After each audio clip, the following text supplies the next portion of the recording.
کچھ بات کر لیتے ہیں سیاست کے حوالے سے۔ دنیا کی سیاست میں ایک بڑی تبدیلی واقع ہو چکی ہے۔ ڈونلڈ ٹرمپ دوبارہ امریکہ کے صدر منتخب ہو چکے ہیں اور ان کے دوبارہ انتخاب کے ساتھ ہی پاکستان کے لیے بھی کئی سوالات اور خدشات جنم لے رہے ہیں۔ ڈونلڈ ٹرمپ اپنے پہلے دور حکومت میں پاکستان کے بارے میں ایک سخت موقف رکھتے تھے۔ ان کا فوکس ہمیشہ امریکی مفادات اور چین مخالف حکمت عملی پر رہا ہے، جس سے پاکستان کو بھی ایک مشکل دور کا سامنا کرنا پڑ سکتا ہے۔ خاص طور پر چین کے ساتھ پاکستان کے گہرے تعلقات اور پاک چین اقتصادی راہداری سی پیک کو دیکھتے ہوئے یہ خیال کیا جا رہا ہے کہ امریکہ پاکستان پر دباؤ ڈال سکتا ہے کہ وہ چین کے ساتھ اپنے تعلقات محدود کرے۔ ٹرمپ کی جیت سے بانی پی ٹی آئی اور ان کی جماعت کو بھی ممکنہ سیاسی نقصان پہنچ سکتا ہے۔ بانی پی ٹی آئی نے ہمیشہ امریکہ کے خلاف ایک سخت بیانیہ اختیار کیا، جس سے ان کے حامیوں میں خاص جوش پیدا ہوا۔ مگر اب جبکہ ڈونلڈ ٹرمپ دوبارہ صدر ہیں، یہ سوال پیدا ہوتا ہے کہ آیا عمران خان کا یہ بیانیہ برقرار رہے گا یا پھر اسے عوام میں پذیرائی ملے گی۔ دوسری طرف یہ بھی دیکھنا ہوگا کہ کیا ٹرمپ کے دور میں کوئی ایسے مواقع پیدا ہوتے ہیں جن سے پاکستان کو فائدہ پہنچ سکتا ہے۔ اگرچہ ٹرمپ کی پالیسیز میں زیادہ تر امریکہ کے اپنے مفادات کو ترجیح دی جاتی ہے، لیکن پاکستان کے ساتھ اقتصادی یا اسٹریٹجک تعلقات میں بہتری بھی ممکن ہو سکتی ہے اگر پاکستان کامیابی سے اپنے موقف کو پیش کرے۔ دوسری جانب پاکستانی سیاسی منظرنامے پر ایک اہم اپڈیٹ پر بات کریں تو تحریک انصاف کے رہنما علی محمد خان نے کہا ہے کہ بانی پی ٹی آئی اسی مہینے احتجاج کی حتمی تاریخ دیں گے۔ ان کا کہنا تھا کہ تحریک انصاف کی قیادت کی جانب سے کارکنوں کی مایوسی اور توقعات جائز ہیں، لیکن سوال یہ ہے کہ اس وقت کی سیاسی صورتحال میں احتجاج کی کیا امپورٹنس ہو سکتی ہے۔ ہم آج اس پر بھی بات کریں گے۔ آج ہم علی محمد خان کے بیان اور پی ٹی آئی کے بانی کے ممکنہ احتجاج کے بارے میں سیاسی تجزیہ کریں گے۔ احتجاج کی تاریخ اور اس کے ممکنہ اثرات پر گفتگو کریں گے اور اس کے پاکستانی سیاست پر کیا اثرات ہو سکتے ہیں۔ اس کے لیے میں جوائن کر رہے ہیں سینئر تجزیہ کار شوکت پراچا صاحب۔ پراچا صاحب، بہت شکریہ آپ کے وقت کے لیے۔ آپ کو کیا لگتا ہے ڈونلڈ ٹرمپ کے دوبارہ صدر بننے سے پاکستان کے لیے چین کے ساتھ تعلقات میں دباؤ بڑھ سکتا ہے؟ اس کا ہم پر کیا اثر ہوگا؟ بہت شکریہ۔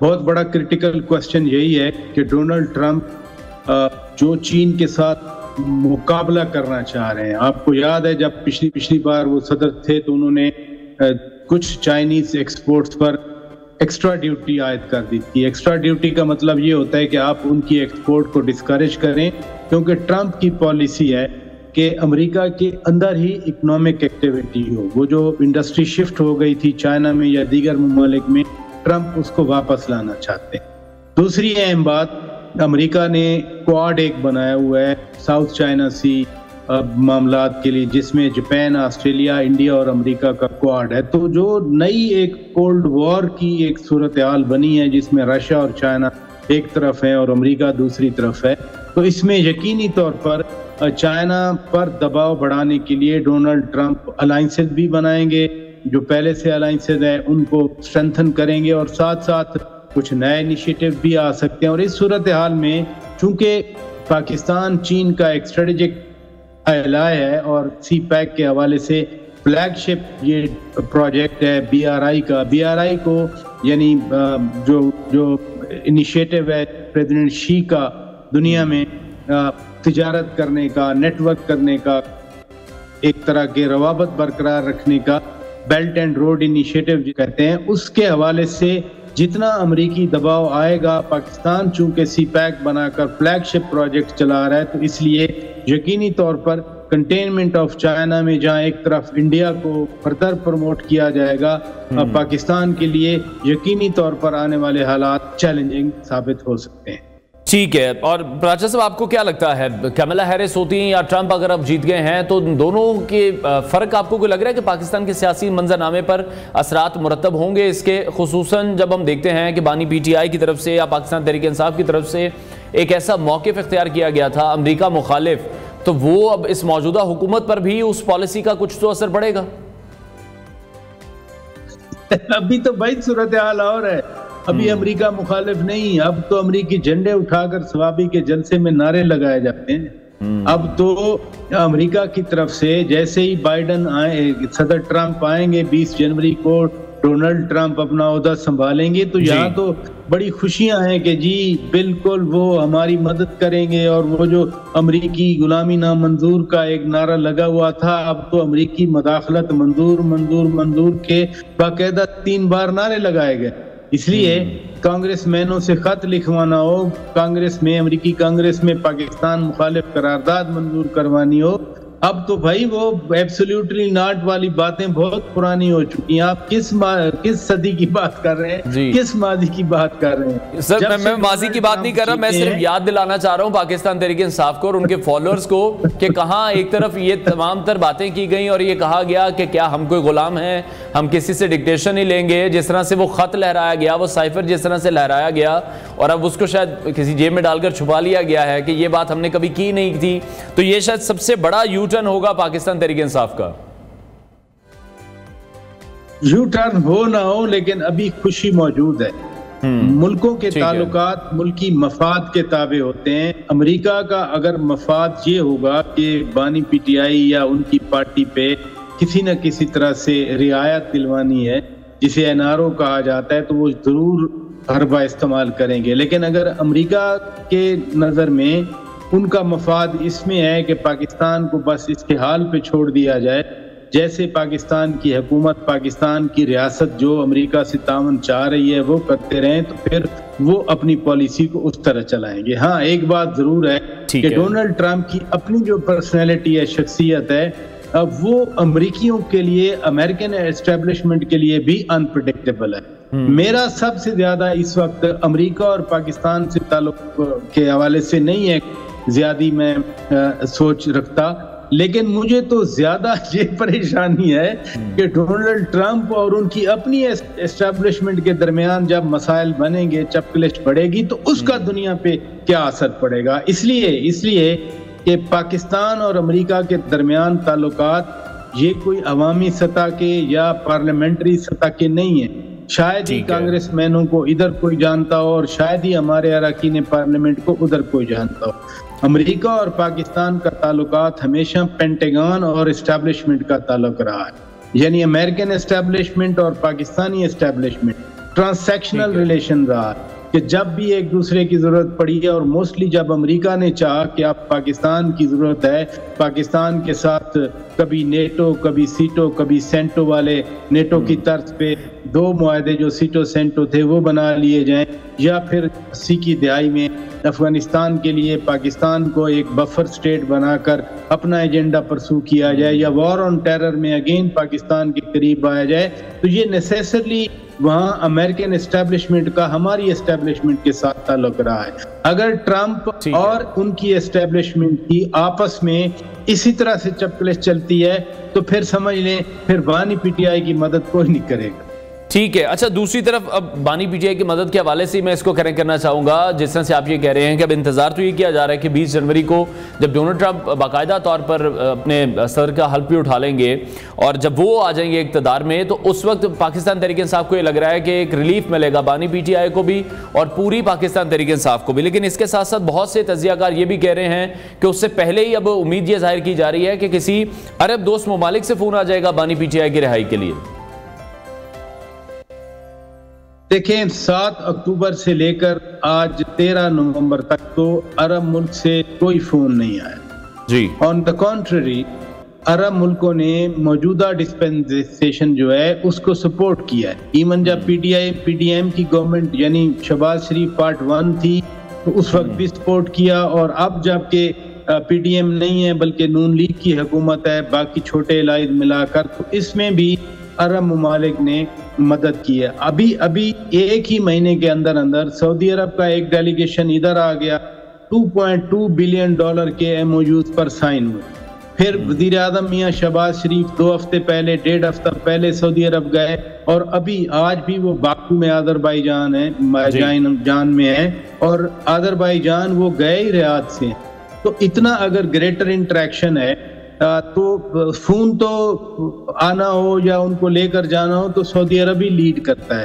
لیکن اگر کراؤن پرنس محمد بن سلمان کے ساتھ 2 ہفتوں میں 2 ملاقاتیں ہو جائیں, سعودی ڈیلیگیشن ادھر آ جائے, انویسٹمنٹ کا وہ وعدہ کرنے, پھر OIC میں بھی وزیر اعظم پاکستان کو بلا لیا جائے, تو میرا نہیں خیال پھر کسی عرب ملک سے کوئی فون آنے کی توقع ہے. ہاں چونکہ پالیٹکس ہے, ٹرمپ فیکٹر کو میں رول آؤٹ نہیں کرتا. نہیں کر سکتے. ٹرمپ اگر اپنے حساب سے اپنے ملک میں وہ چیزوں کو لے کر آگے بڑھتا ہے تو پھر ٹرمپ انفلوئنس ہو سکتا ہے.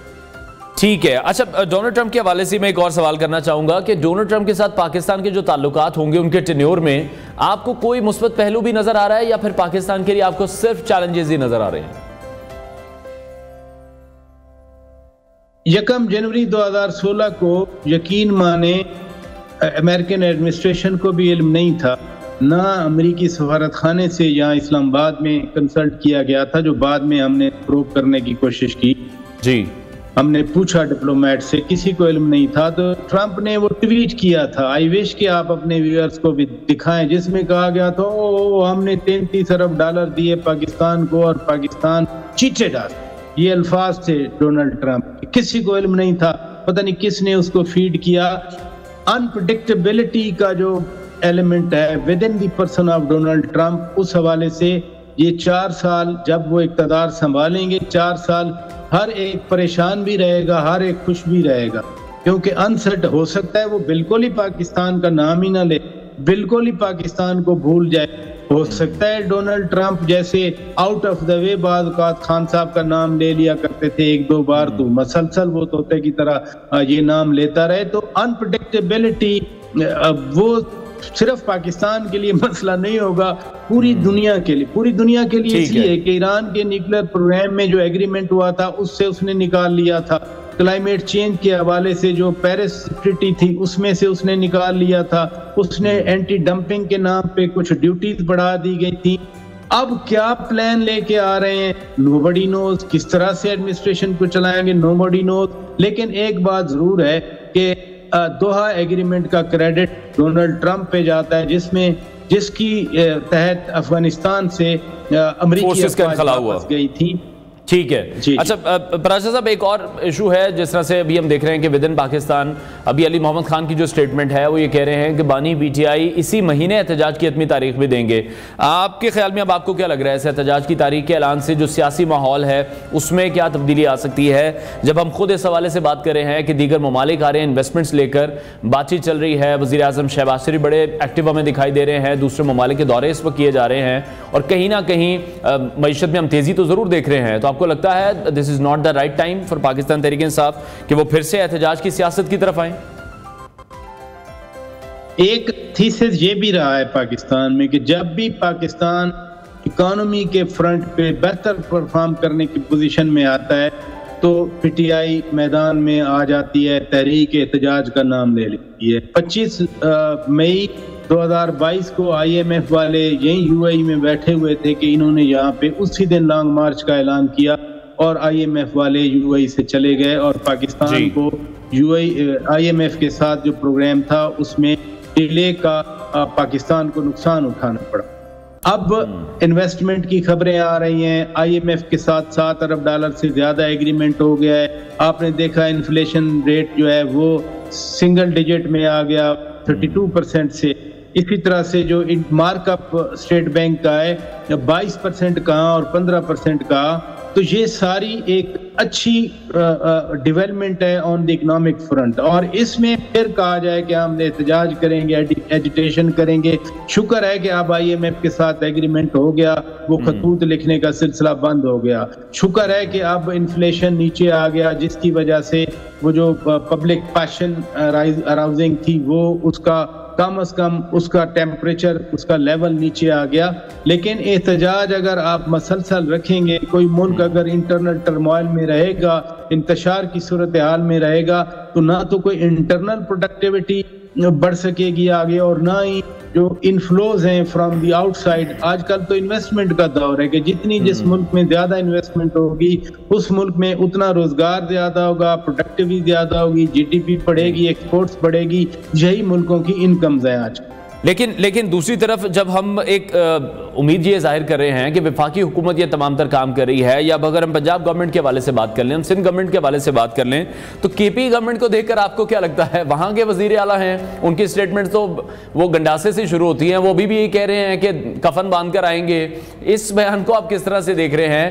صرف سیاسی وابستگیاں ہی ہیں, اسی طرح کے بیانات رہیں گے, اسی طرح کی حرکات رہیں گی, ایک بار پھر سے کوشش کریں گے اسلام آباد آنے کی, پھر سے کہیں بیچ راستے میں سے غائب ہو جائیں گے؟ یہ محض خالی سیاسی وابستگی کا معاملہ نہیں ہے. جس شخصیت کے نام پر ووٹ ملے قومی اسمبلی میں سب سے بڑی سیاسی جماعت بھی بنی. اس کے بعد پنجاب میں فرض کیا 110 ایم پی ایز بنے, سندھ میں 9-10 ایم پی ایز بنے, خیبر پختونخوا میں ان کی حکومت بنی اور تیسری حکومت بنی.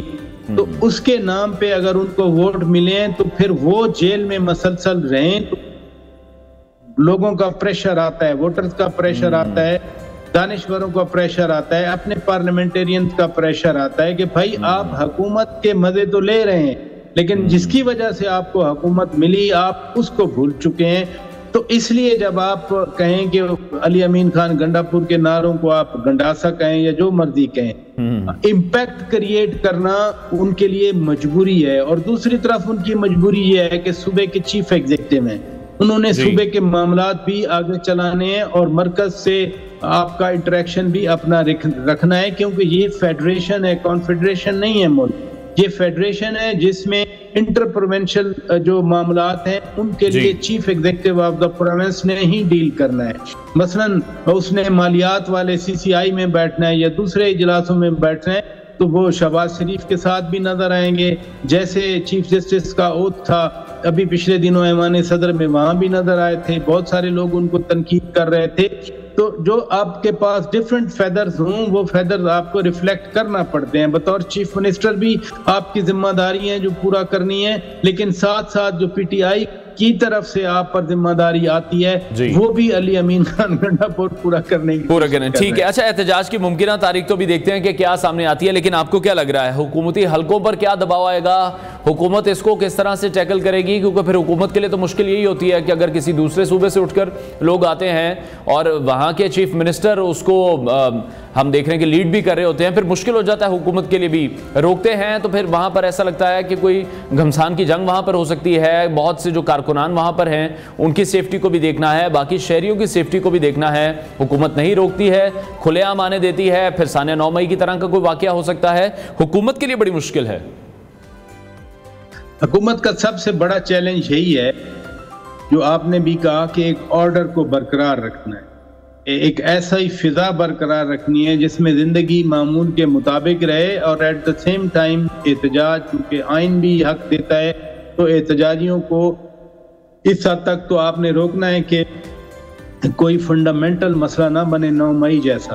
اسلام آباد کی حد تک تو ایک قانون بھی منظور کروایا گیا ہے کہ آپ بغیر پرمیشن کے, بغیر اجازت کے کہیں کوئی دھرنا نہیں دے سکتے, ورنہ وہ بہت لمبی چوڑی سزا بھی اس کی ہے. لیکن اس کے باوجود بھی پچھلی بار جب علی امین خان گنڈا پور احتجاج لے کے آئے تو احتجاجی کچھ ڈی چوک بھی چلے گئے, وہ خود تو خیر کے پی ہاؤس چلے گئے تھے. تو حکومت کا چیلنج اس حد تک ہے, لیکن حکومت بھی مزے سے ہے. پچھلی بار انہوں نے 245 امپوز کر دیا تھا جس کے تحت فوج بلا لی گئی, جس کے تحت رینجرز پہلے سے اسلام آباد میں ڈپلائیڈ ہیں. لہذا حکومت کوشش کرتی ہے کہ جتنا ریاستی ایک مشینری ہے یا جتنا ریاستی میکنزم ہے حکومت کے لیے ہم دیکھتے ہیں کہ کہیں نہ کہیں پھر ایک مشکل ضرور بنی رہتی ہے. بہت شکریہ سینئر تجزیہ کار شوکت پراچا صاحب ہمارے ساتھ ان کانورسیشن تھے.